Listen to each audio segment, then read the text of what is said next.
People have been talking about the Ozempic economy for about 2 years now, but it's only now that we're really starting to see the impact of it on food marketers. We're seeing it in places like fast food, like McDonald's, and the craziest one is Pop-Tarts.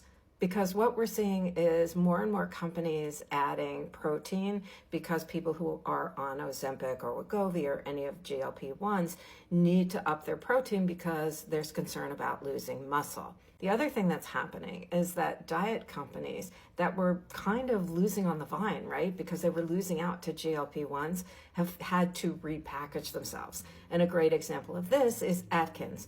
Atkins, which has been known its entire life, right, as a high protein product, has now remarketed itself as something to have in conjunction with GLP-1s. And it's not like the food companies didn't see this coming. They did. In 2024, the Wall Street Journal did this series called The $1 Trillion Shot.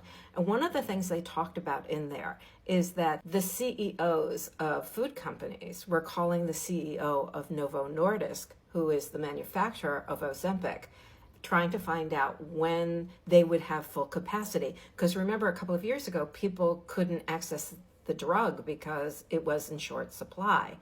And so what the food companies were already seeing was that the sales of things like chips, salty snacks, were suddenly seeing declines in places like Walmart.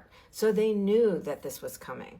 And so they called the CEO and said, when are you going to be up to speed so we can start thinking about how we need to plan against this?